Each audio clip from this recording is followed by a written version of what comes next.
नमस्कार।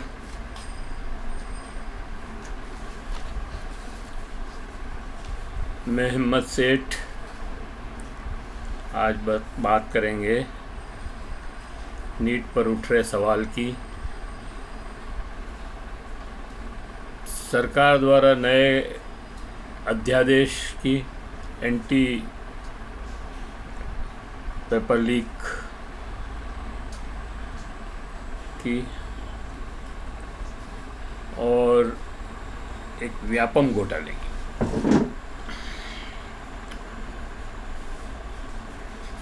तो साथियों, पहले ये अपील,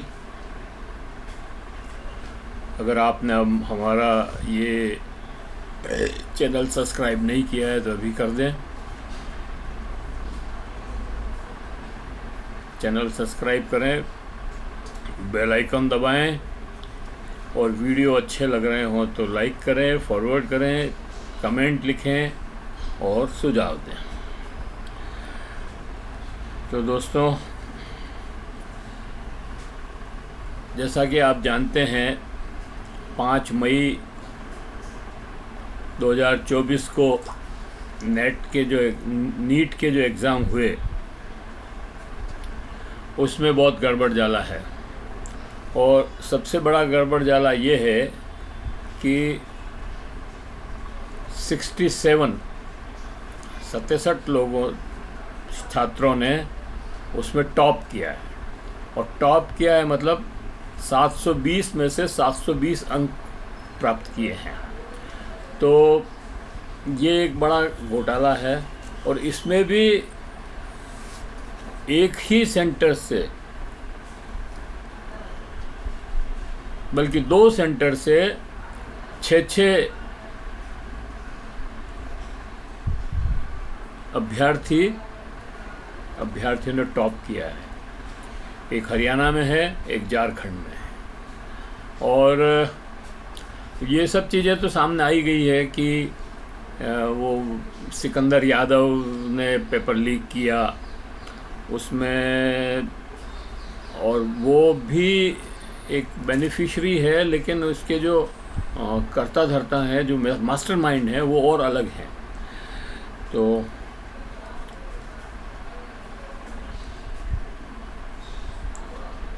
लेकिन इस बात पे भी सवाल उठ रहे हैं कि एनटीए की कार्यप्रणाली और उसकी जिम्मेदारी तय होनी चाहिए, उसके ऊपर कार्रवाई क्यों नहीं हो रही है, इस पर भी सवाल है।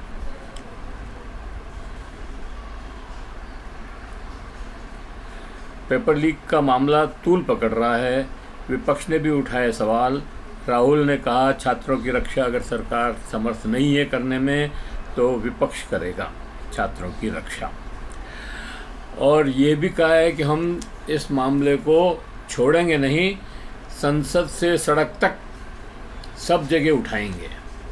ये एक अच्छी बात है कि विपक्ष का नेता ये बात कह रहा है कि हम सड़क पर भी आएंगे।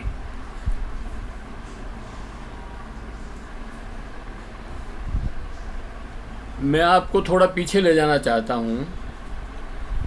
2013 में मध्य प्रदेश के अंदर एक बहुत बड़ा घोटाला हुआ था, व्यापम घोटाला। व्यापम का मतलब व्यावसायिक परीक्षा व्यवस्था। और उसके अंदर, और वो 2013 में तो उजागर हुआ, उसके बहुत साल पहले से चल रहा था। और वो एक ऐसा घोटाला था जिसमें लगभग 50 लोगों की जान गई, कुछ की हत्या हुई, कुछ ने शायद सुसाइड भी किया, और बिल्कुल संदिग्ध अवस्था में भी लोगों की मृत्यु हुई, मारे गए। सीबीआई की जांच हुई, कुछ लोगों को छोटी मोटी गिरफ्तारियां हुई और सजाएं भी हुई, जेल भी हुई 4-5 साल की। लेकिन जो बड़ा सवाल है, बड़ी बात जो थी वो ये थी कि उस व्यापम घोटाले से कोई सीख नहीं ली, कोई पाठ नहीं पढ़ा। अगर उससे सीख ली होती और उसके जो किस तरह से ये सारे घोटाले हो रहे हैं उस पर ध्यान दिया होता और एक फुल प्रूफ व्यवस्था बनाई होती, तो शायद ये घोटाले नहीं होते।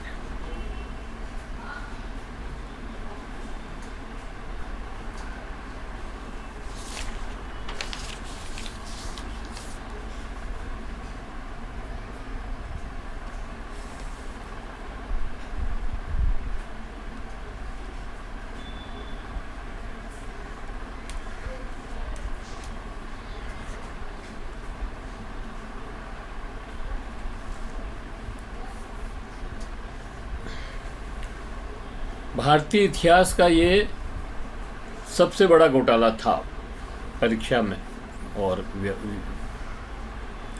शिवराज सिंह चौहान के कार्यकाल में हुआ।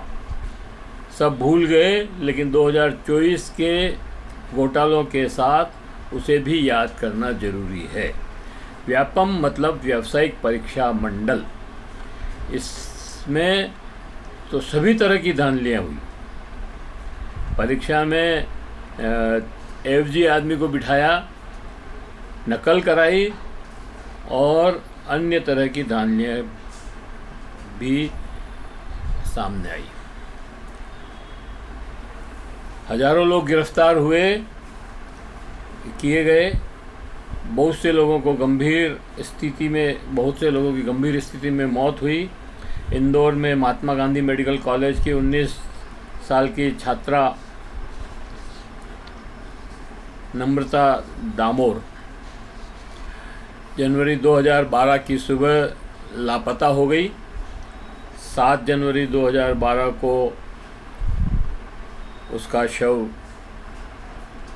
रेल की पटरी पर मिला। ऐसे कई लोगों की संदिग्ध मौत हुई।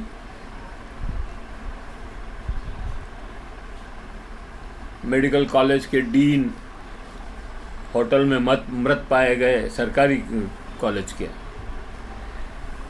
शैलेश यादव, विकास,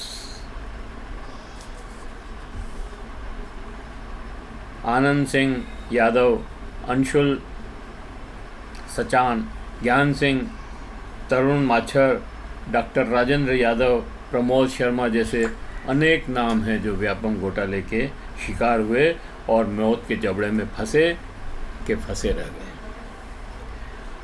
व्यापम परीक्षाओं में नकल, धोखाधड़ी संबंधी अनियमितताओं में बिचौलियों, छात्रों, कॉलेज कर्मचारियों, बाहरी लोगों के साथ साथ प्रभावशाली डॉक्टर और राजनेताओं का भी संलिप्त होना पाया गया।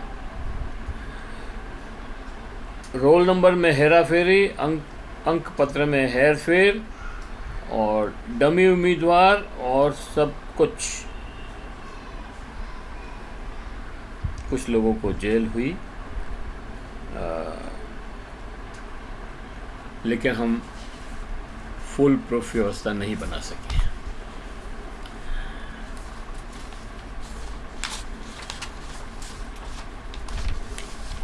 व्यापम पर ये सीबीआई की जांच हुई व्यापम में, और उसके बाद कुछ लोगों को जेल हुई, लेकिन एक फुल प्रूफ व्यवस्था हम नहीं बना सके।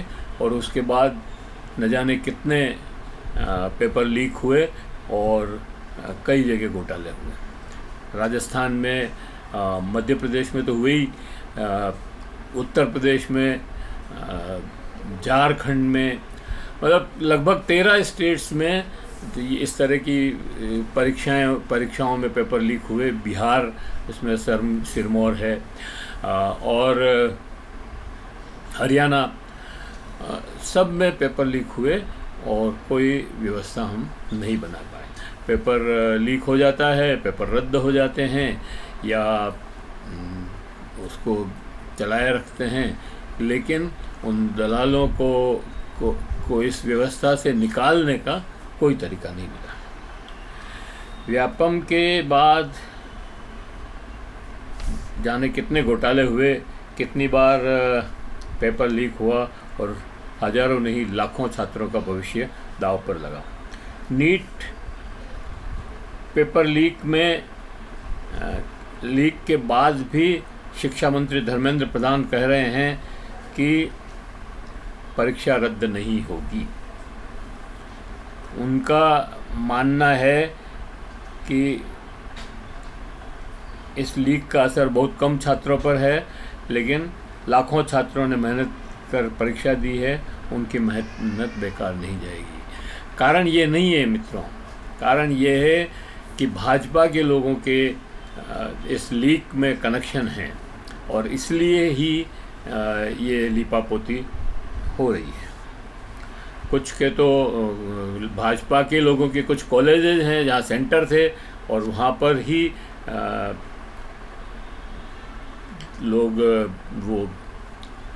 लोगों ने टॉप किया है और बहुत लोगों ने टॉप किया है।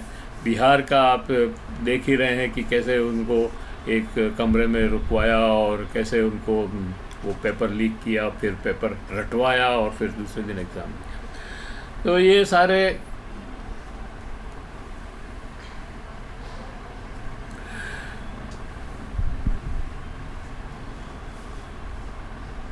और ये भी कहना है उनका कि सारा मामला सुप्रीम कोर्ट में है, सुप्रीम कोर्ट इसको सुन रहा है और वो जो निर्णय करेगा वो उसको हम मान्य होगा। सुप्रीम कोर्ट ने अभी इस पर रद्द नहीं की है परीक्षा और काउंसलिंग पर रोक लगाने से भी मना कर दिया है। 1500 छात्रों की जो फिर से परीक्षा हो रही है वो भी, उस पर भी कोई रोक नहीं लगाई है। उन्होंने कहा अगर परीक्षा रद्द होगी तो ये भी अपने आप हो जाएगी। और इस नीट परीक्षा में एक बात और बड़ी खास हुई है कि बोनस अंक दिए हैं, जो कि पहली बार ऐसा हुआ है। अभी सरकार ने एक नया कानून अधिसूचित किया है और जिसमें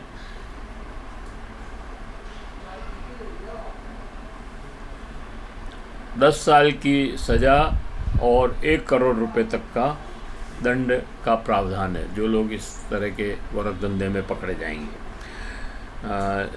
लोक परीक्षा कानून 2024 के लागू होने के बाद सार्वजनिक परीक्षा में अनुचित साधनों का इस्तेमाल करने पर 3 से 5 साल की सज़ा और 10 लाख रुपए जुर्माना लगाया जा सकता है। इसमें नकल के लिए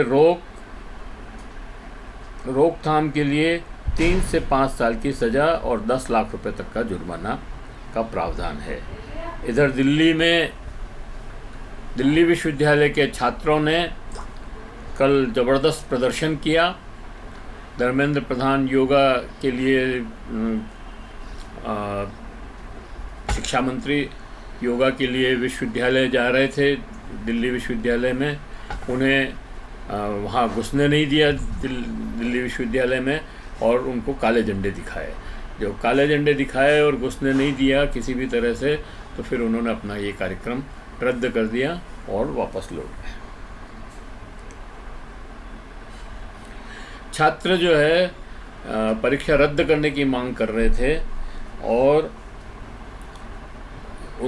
वो ये कह रहे थे कि छात्रों के साथ खिलवाड़ करने वाली NTA पर कार्रवाई की जाए। छात्र धर्मेंद्र प्रधान के इस्तीफे की भी मांग कर रहे थे। तो मामला इतना बढ़ गया है और सॉल्यूशन अभी तक भी कोई नज़र नहीं आ रहा है, अपेक्षित नहीं है। मुझे लगता है कि धर्मेंद्र प्रधान को इस्तीफ़ा देना चाहिए और NTA के ऊपर सीधा केस चलाना चाहिए और कोई सारे लोग मिल करके, सारे शिक्षाविद, सारे नेता तो खैर क्या करेंगे इसमें, लेकिन सारे शिक्षाविद मिल करके एक ऐसा फुल प्रूफ सिस्टम बनाए कि जिससे आगे कभी ये पेपर लीक होने की संभावना नहीं रहे। कानून वानून तो खैर बने हैं, चलते रहेंगे, कानून बनते रहेंगे, केस कैसे निपटते हैं, सुप्रीम कोर्ट भी कैसे सुनती है, ये सब हम जानते हैं और देख रहे हैं। तो ये वीडियो हम यहीं समाप्त करते हैं। अगर अच्छा लगा हो आपको तो इसको फॉरवर्ड करिए। बेल आइकन नहीं दबाया हो तो फिर से मैं अपील करता हूँ कि आप दबा दीजिए। और उससे ये बेल आइकन सब्सक्राइब करना एयर टू फ्री है, इसके कोई पैसे नहीं लगते। कृपया सब्सक्राइब कीजिए, बेल आइकन दबाइए और सुझाव लिखिए। धन्यवाद।